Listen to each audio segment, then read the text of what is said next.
السلام علیکم ورحمۃ اللہ وبرکاتہ۔ یا علی علیہ السلام مدد تمام مومنین کے لیے۔ رسول خدا صلی اللہ علیہ وآلہ وسلم کی ایک ہی بیٹی جس کا نام شیعہ سنہ قطمی بیان کیا جاتا ہے وہ ہے سیدہ فاطمۃ الزہرا سلام علیہا۔ رسول کی شہادت کے بعد میں مسلمانوں نے بہت ظلم کیا رسول کی بیٹی سیدہ فاطمۃ الزہرا سلام علیہا پر، جس کے بارے میں رسول خدا نے فرمایا فاطمۃ الزہرا میرے جگر کا حصہ ہے۔ رسول خدا نے فرمایا فاطمۃ الزہرا سلام علیہا کو جو تکلیف پہنچائے گا اس نے ایسا سمجھو کہ رسول کو تکلیف پہنچائی ہے، اور جو رسول کو تکلیف پہنچائے گا اس نے ایسا سمجھو کہ اللہ کو تکلیف پہنچائی ہے، اور جو اللہ کو تکلیف پہنچائے گا اس کا ٹھکانہ جہنم ہوتا ہے۔ رسول کی شہادت کے بعد میں انہی مسلمانوں نے سیدہ فاطمۃ الزہرا سلام علیہا پر ظلم کرنا شروع کر دیا، رسول کے حکم کا انکار کیا، رسول کی روایات کو ٹھکرا دیا۔ خداوند متعال نے قرآن مجید میں ارشاد فرمایا کہ اللہ کا نبی محبوب محمد مصطفیٰ اللہ کی وحی کے مطابق کلام کرتا ہے، اللہ کے حکم کے مطابق کلام کرتا ہے، اللہ کے اذن کے مطابق کلام کرتا ہے۔ اور نبی محمد مصطفیٰ نے اللہ کے اذن، اللہ کی وحی، اللہ کے حکم کے مطابق کلام کرتے ہوئے کہا کہ جس نے فاطمۃ الزہرا سلام علیہا کو تکلیف دی اس نے محمد کو تکلیف دی، اور جس نے محمد کو تکلیف دی اس نے اللہ کو تکلیف دی، اور جس نے اللہ کو تکلیف دی واضح ہے اس کا ٹھکانہ جہنم ہوتا ہے۔ مسلمانوں نے قرآن کے حکم کو ٹھکرایا، مسلمانوں نے نبی محمد مصطفیٰ صلی اللہ علیہ وآلہ وسلم کے حکم کو ٹھکرایا، مسلمانوں نے اللہ کے حکم کو ٹھکرایا، سیدہ فاطمۃ الزہرا سلام علیہا پر ظلم کرنا شروع کر دیا۔ وہ سیدہ فاطمۃ الزہرا سلام علیہا جس کے بارے میں خداوند متعال نے قرآن مجید میں ارشاد فرمایا ہے کہ اہل بیت جو ہیں وہ پاک ہیں، ان سے نجاستوں کو دور کیا گیا ہے، ان سے خطاؤں کو دور کیا گیا ہے۔ ان اہل بیت میں سے اللہ کے نبی محمد مصطفیٰ صلی اللہ علیہ وآلہ وسلم کے حکم کے مطابق سیدہ فاطمۃ الزہرا سلام علیہا شمار ہے۔ اللہ نے سیدہ فاطمۃ الزہرا سلام علیہا کی عصمت قرآن مجید میں بیان کی ہے، اور اللہ کے نبی محمد مصطفیٰ صلی اللہ علیہ وآلہ وسلم نے اپنی بیٹی فاطمۃ الزہرا سلام علیہا کی عصمت اللہ کے حکم کے مطابق تمام مسلمانوں کو بتائی ہے۔ اس کے باوجود بھی مسلمانوں نے اللہ کے حکم کو ٹھکرایا، قرآن کو ٹھکرایا، رسول کو ٹھکرایا، رسول کی روایات کو ٹھکرایا۔ رسول کی شہادت کے بعد میں مسلمانوں نے یہ حکم جاری کیا تھا کہ جہاں جہاں پر کوئی بھی شخص رسول کی روایات کو بیان کرے، احادیث رسول کو بیان کرے، اسی کو گرفتار کیا جائے، اسی کو قید میں ڈالا جائے، اور ان تمام روایات کو اکٹھے کر کے جلایا جائے۔ یہ مسلمان ہیں جنہوں نے اللہ کے حکم کو ٹھکرایا۔ روایت کے الفاظ ملتے ہیں کہ رسول کی شہادت کے بعد میں مسلمانوں نے محمد مصطفیٰ کا نام محمد سننا پسند نہیں کیا۔ جس بھی مسلمان کے گھر میں کوئی بچہ پیدا ہوتا تھا تو اس کا اگر کوئی تصور یہ کرتا تھا کہ اس کا نام میں محمد رکھوں تو وہاں پر خلیفہ اول خلیفہ ثانی کا یہ حکم جاری ہو جاتا تھا کہ اس بچے کو قتل کر دو یا اس بچے کا نام تبدیل کر دو۔ ان مسلمانوں نے رسول کے ساتھ ظلم کیا، ان مسلمانوں نے رسول کی بیٹی سیدہ فاطمہ الزہرا السلام علیہا کے ساتھ بھی ظلم کیا۔ رسول خدا صلی اللہ علیہ وآلہ وسلم نے فرمایا تھا، آخری وقت میں رسول نے فرمایا تھا، یا فاطمہ الزہرا سلام علیہا، آپ پر یہ ظلم ہوں گے، آپ کو اپنا حق جو ہے وہ نہیں دیا جائے گا، اور فلاں فلاں فلاں شخص آپ پر ظلم کریں گے۔ اہل سنت کی معتبر کتب میں روایات موجود ہیں۔ آج فقط میں ایک ہی روایت بیان کروں گا اور اس کا میں حوالہ یہاں پر لگا دوں گا، اور تمام مسلمان اس حوالے کو دیکھیں۔ انشاءاللہ ہر روز ایک روایت پیش کروں گا کہ کس مسلمان نے سیدہ فاطمہ الزہرا سلام علیہا کو تکلیف پہنچائی ہے۔ روایات میں تو نام بھی لیے گئے ہیں۔ اہل سنت کے مشہور معروف عالم الامام ابی بکر عبداللہ ابن محمد ابن ابی شعبہ الکوفی، جس کی ولادت 159 ہجری میں ہوتی ہے اور جس کی وفات 235 ہجری میں ہوئی ہے، اہل سنت کا مشہور معروف عالم دین ہے۔ اپنی کتاب المصنف ابن ابی شعبہ میں یہ جلد نمبر 20 صفحہ نمبر 579 میں بیان کرتا ہے۔ صفحہ نمبر 579 میں روایت کو نقل کرتا ہے کہ جس وقت لوگ خلیفہ اول جو اہل سنت کے ہاں ہے ابو بکر کی بیعت کر رہے تھے، تو اس وقت علی بن ابی طالب، زبیر، سیدہ فاطمہ الزہرا سلام علیہا کے گھر میں گفتگو کر رہے تھے، اور اسی چیز کا خلیفہ ثانی عمر بن خطاب کو علم ہوا کہ علی اور زبیر سیدہ فاطمہ الزہرا سلام علیہا کے گھر میں گفتگو کر رہے ہیں، تو وہیں سے عمر بن خطاب خلیفہ ثانی سیدہ فاطمہ الزہرا سلام علیہا کے گھر پہنچا اور کہا، فاطمہ الزہرا، آپ علی کو اور زبیر کو باہر نکالو۔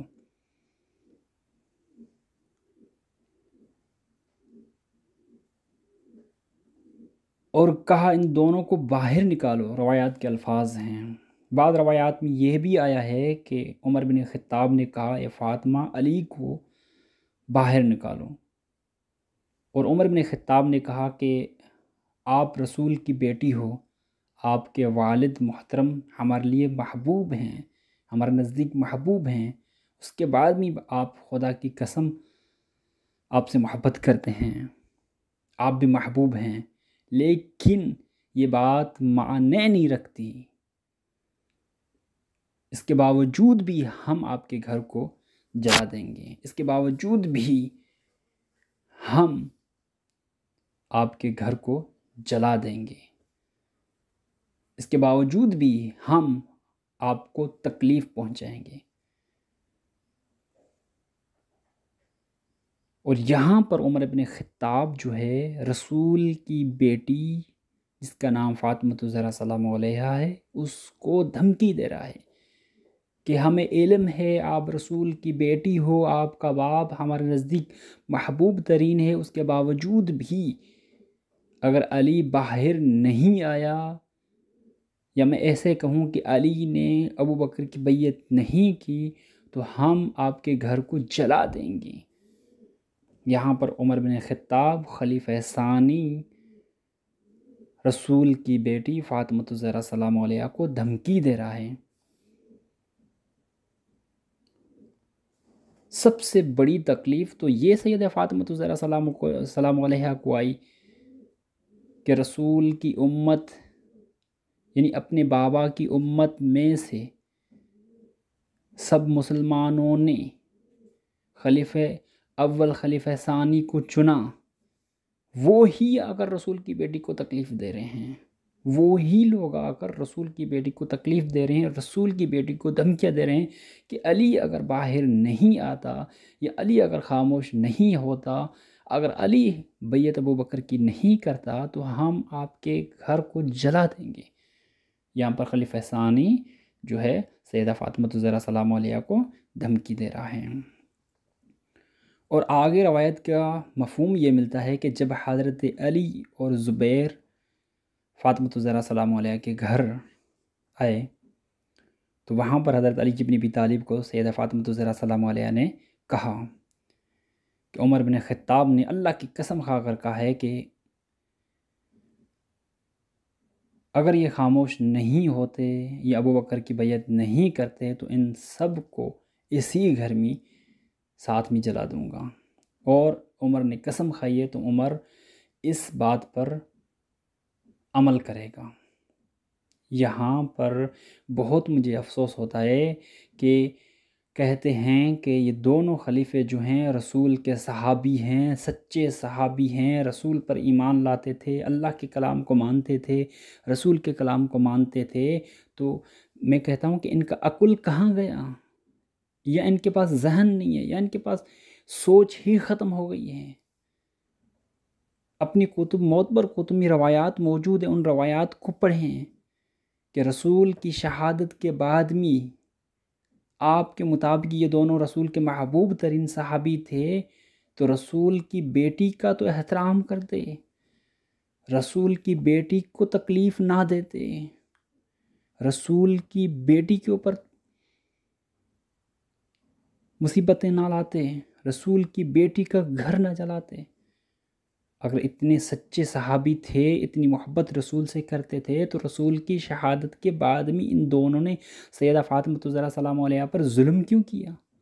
دھمکیاں کیوں دی؟ گھر کیوں جلایا؟ اور اس روایت میں جو راوی ہیں وہ سارے کے سارے سکہ ہیں، اہل سنت کے ہاں وہ سکہ ہیں، ان کی روایات کو حجت کہا گیا ہے اور ان کی روایات کو مانا گیا ہے۔ یہ روایت